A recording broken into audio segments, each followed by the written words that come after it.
10 tahun kemudian. Baiklah, kita sambut juara karate tahun ini. Nathan Robert Anderson, ucap MC. Suara gemuruh tepuk tangan terdengar di gedung lomba karate. Luna dan Max tepuk tangan dengan bangga. Di tengah mereka ada Nala, putri kecil mereka yang juga bertepuk tangan dengan semangat. Nathan melihat keluarganya di posisi paling depan bangku penonton pun juga ikut tersenyum. Kau sangat hebat Nathan. Anakku sangat hebat, ucap Maxime sambil menggendong Nathan dan menciumnya. Nathan, ayo ke dokter. Anakku sudah berjuang keras tadi, tolong katakan pada ibu, bagian mana yang sakit? Tanya Luna dengan mata berkaca-kaca. Ibu, jangan khawatir, hanya cedera biasa. Ibu lihat tadi banyak pukulan yang tidak kena, ucap Nathan menenangkan Luna. Ibumu bahkan sangat gelisah sepanjang pertandingan. Ayo berikan ibumu ciuman agar ia tenang, ucap Max mencondongkan tubuh Nathan yang ia gendong ke arah Luna. Nathan mencium pipi Luna dan kemudian tersenyum manis. Ibu, sungguh aku tidak kesakitan. Tapi jika itu membuat ibu tenang, ayo kita ke dokter, ucap Nathan. Ucap Luna. Tiba-tiba Max merasakan tarikan kecil di celananya. Itu adalah Nala, anak perempuannya yang sepertinya sudah tak sabar memberikan selamat kepada saudaranya. Nah, Nala ingin mengatakan sesuatu kepadamu, ucap Max menurunkan Nathan dari gendongannya. Nala yang membawa buket bunga lalu menyerahkan kepada Nathan. Terima kasih, Bu. Nala langsung memeluk Nathan cepat. Selamat, kau sangat hebat tadi. Mereka semua bahkan bukan tandinganmu, ucap Nala. Nathan kemudian balas memeluk Nala. Ia bisa merasakan bahwa Nala juga sangat mengkhawatirkannya. Terima kasih, Nala, ucap Nathan. Nala mengangguk belum mau melepas pelukannya. Ada apa? Kau terlihat khawatir sama seperti ibu, ucap Nathan sambil mengusap punggung Nala. Aku melihat perutmu dipukul. Itu pasti sakit, ucap Nala. Sudah kubilang itu tidak sakit, balas Nathan mencoba menenangkan kembarannya. Luna dan Max hanya tersenyum melihat anak mereka yang penuh kasih sayang. Nathan bahkan lebih dewasa di umur yang baru 10 tahun. Jangan lupa, aku juga akan menantikan penampilanmu minggu depan. Aku harap kau mempersembahkan yang terbaik untuk kami, ucap Nathan. Ya, tentu saja. Aku sudah berlatih keras bersama guru dan ibu, ucap Nala, kemudian melepas pelukannya dan berbicara dengan melihat Nathan. Aku tahu, aku percaya padamu, ucap Nathan mengacak-acak rambut Nala. Hei, protes Nala. Tawa Luna, Max dan Nathan melihat respon menggemaskan Nala yang melipat kedua tangannya kesal. 1 minggu kemudian, Nathan, Max dan Luna duduk dengan ekspresi terpukau melihat penampilan Nala yang memainkan piano dengan sangat indah. Semua penonton juga terpukau melihat penampilan Nala. Nala dengan sikap percaya diri menampilkan permainan piano pada acara pentas drama musikal Cinderella di saat adegan pesta dansa Pangeran dan Cinderella. Suara tepukan bergemuruh di aula pentas drama. Semua penonton bertepuk tangan. Terlihat pemain Cinderella menggendong Nala dan melambaikan tangan ke arah penonton. Nala di gendongannya juga ikut melambaikan tangan tanda bahwa pentas telah berakhir dan semua pemain berterima kasih pada penonton yang sudah datang menonton pentas mereka.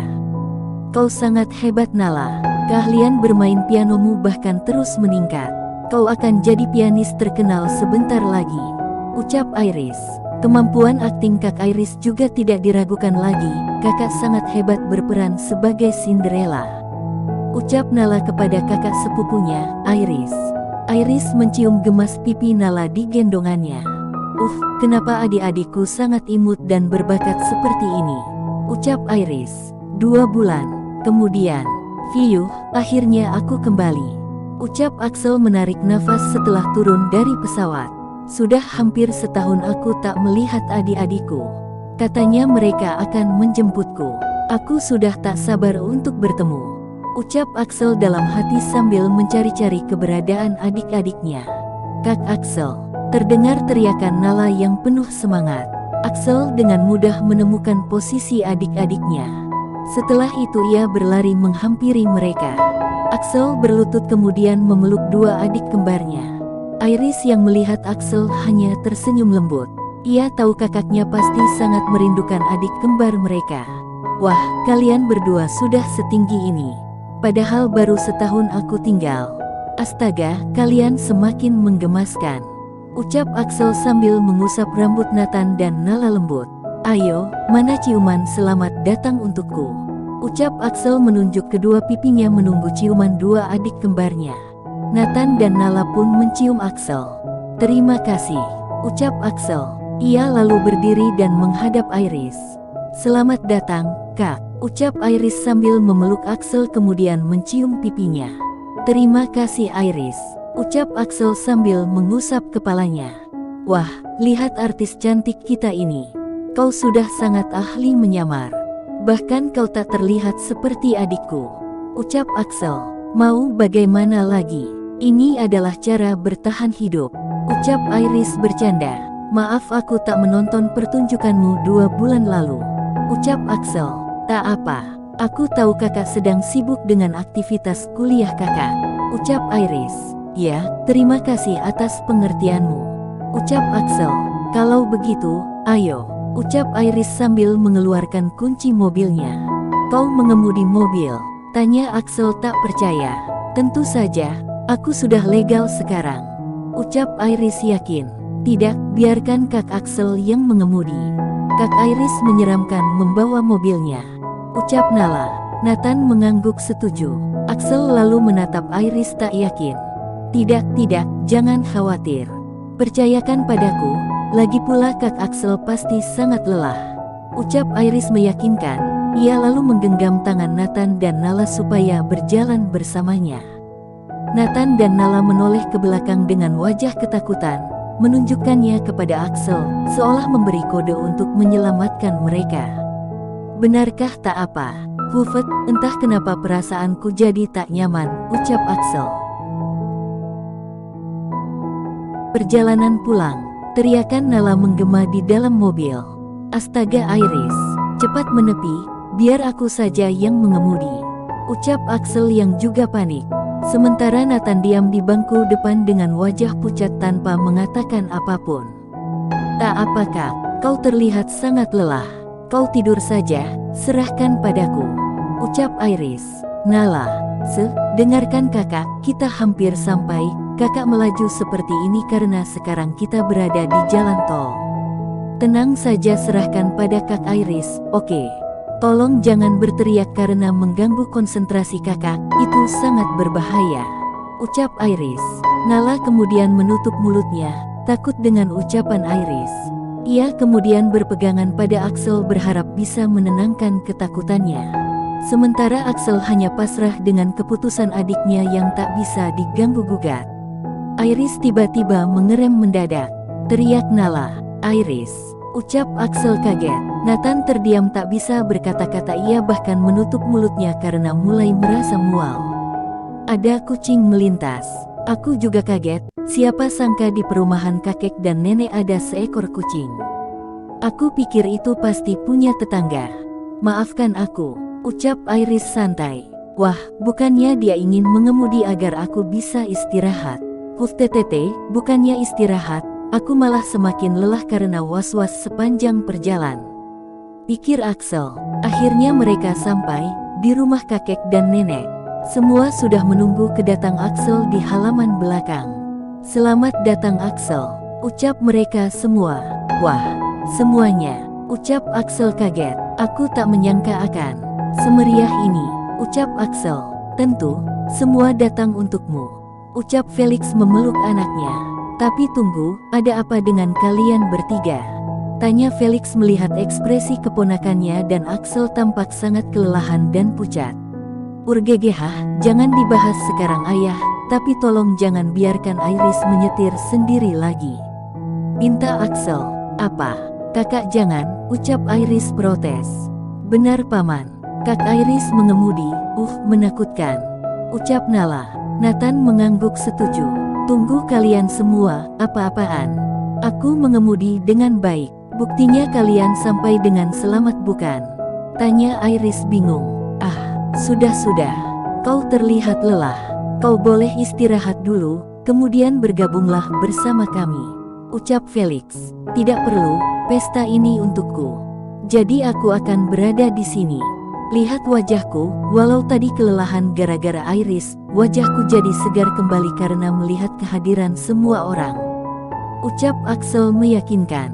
Baiklah jika itu maumu, ucap Felix. Axel kemudian memeluk satu persatu keluarganya dan menyapa mereka. Axel, cucuku, aku sangat bersyukur diberikan umur untuk melihatmu tumbuh dewasa. Ucap Catherine. Tentu, nenek akan melihatku memberimu cicit jika nenek terus menjaga kesehatan dengan baik. Pokoknya nenek harus menjaga kesehatan, ucap Axel. Axel tahu bahwa beberapa hari lalu kondisi neneknya menurun karena penyakit jantung yang ia derita. Sekarang bahkan neneknya memakai kursi roda karena masih dalam pemulihan. Iya sayang, dengarkan ucapan Axel, ucap kakek Axel. Kakek, kau terlihat sangat sehat, ucap Axel. Tentu, kakek harus sehat demi nenekmu juga. Ia akan marah jika kakek sakit, ucapnya sambil menggenggam tangan istrinya. Ya, kau harus sehat untuk berada di sampingku yang sakit-sakitan ini, ucap Catherine bercanda. Jangan mengatakan itu, kau akan segera pulih, sayang, ucap kakek. Semua orang bergembira, karena akhirnya keluarga mereka dapat berkumpul. Berapa lama kau akan di sini Axel? Tanya Luna. Kurang lebih 4 bulan, Bi. Ucap Axel sambil membalikkan daging panggang yang sedang ia masak dengan Luna. Aku dengar kau akan mulai program magang. Di perusahaan mana kau akan melakukannya? Perusahaan Anderson atau perusahaan ayahmu? Tanya Luna. Aku masih bingung Bi, sepertinya paman dan ayah sedang berusaha memperebutkanku, ucap Axel menggaruk belakang kepalanya. Menurut Bibi, aku harus kemana? Tanya Axel. Ia tahu bahwa Bibi Luna adalah orang hebat yang kemampuannya bisa disejajarkan dengan ayah dan paman Max. Sekarang Bibi Luna adalah sekretaris di perusahaan Anderson membantu paman Max. Ia juga beberapa kali sharing kepada Bibi Luna tentang perkuliahannya. Kau layak di keduanya. Walau terlihat memperebutkanmu namun Bibi harap kau tak terbebani.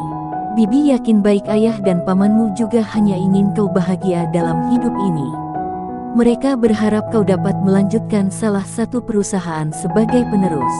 Walau begitu, kenyamanan dan kebahagiaanmu adalah yang terpenting.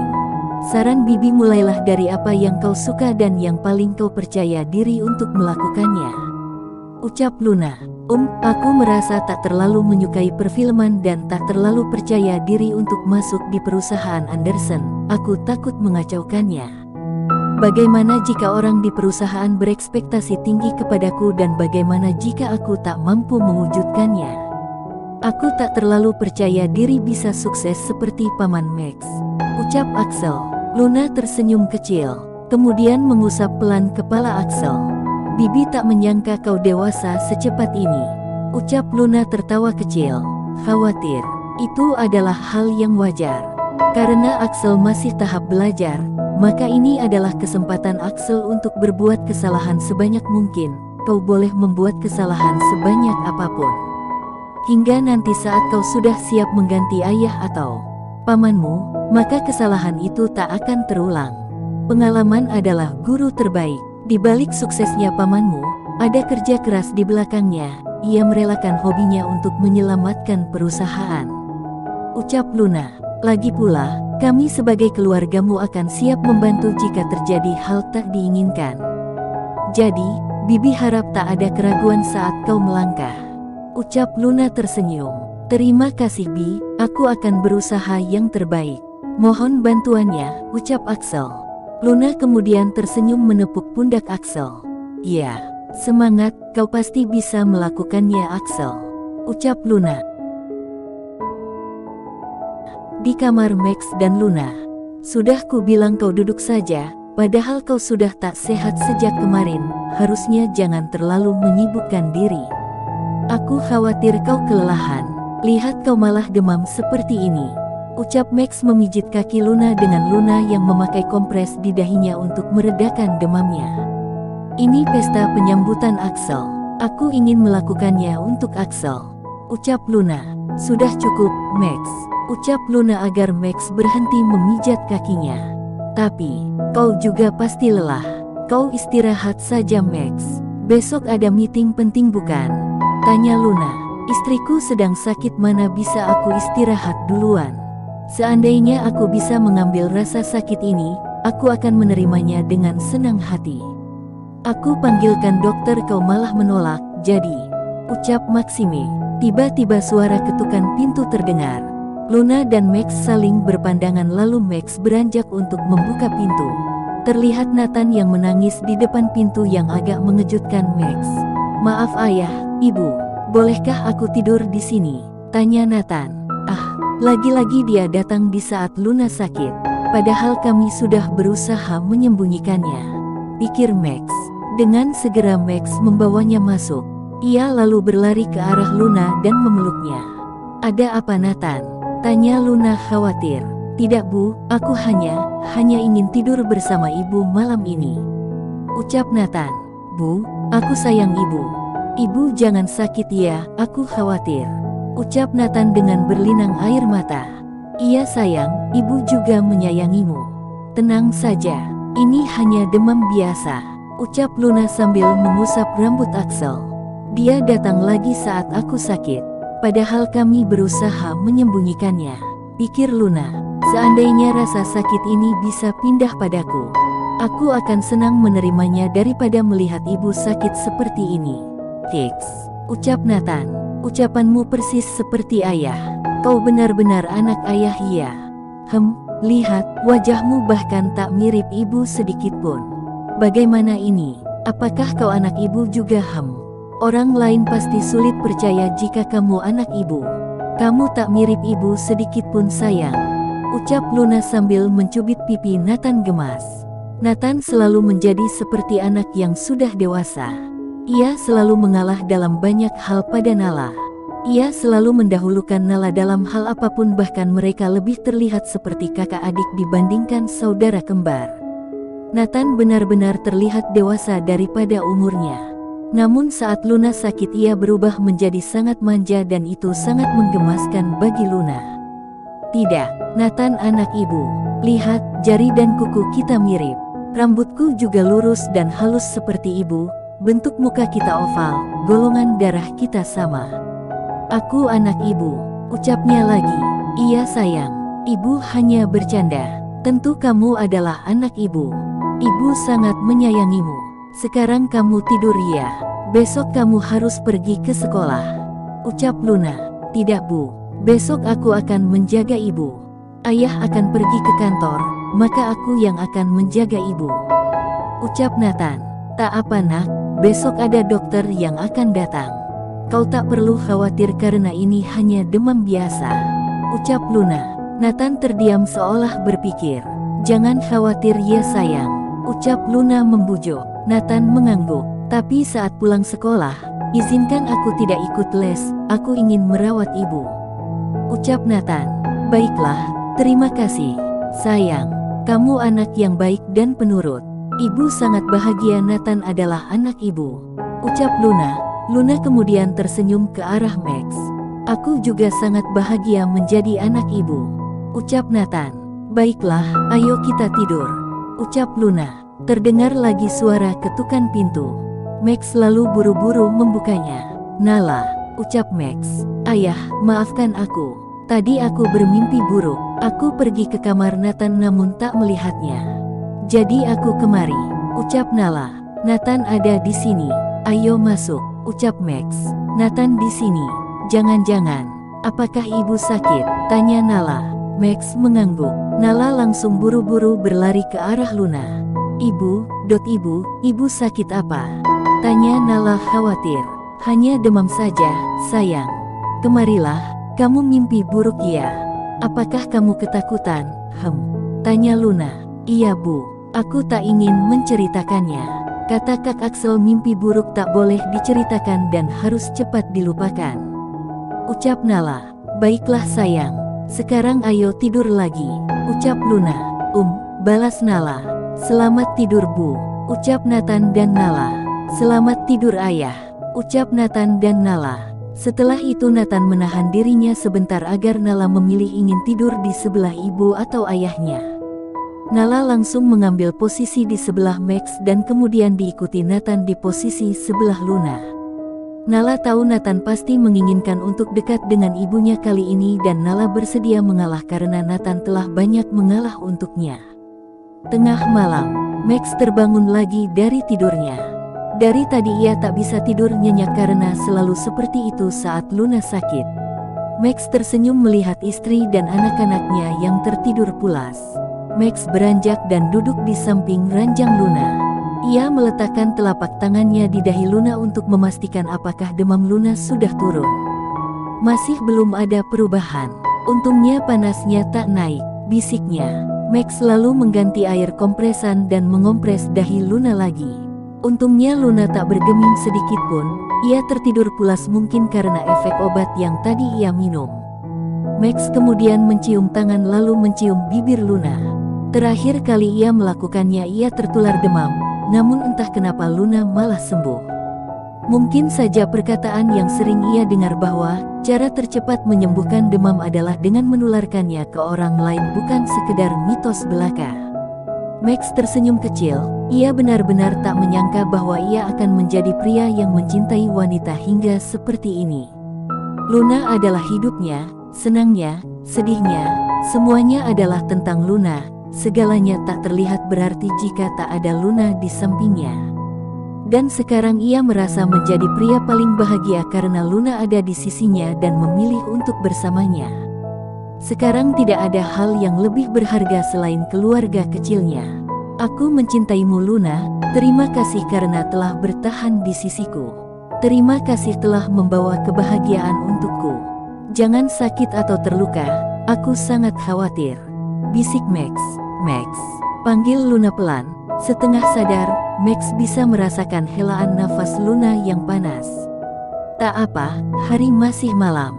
Tidurlah lagi, aku mencintaimu.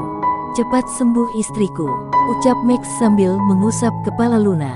Aku juga mencintaimu Max, balas Luna. Kemudian ia kembali tertidur tampak lemas karena kondisinya yang sedang sakit.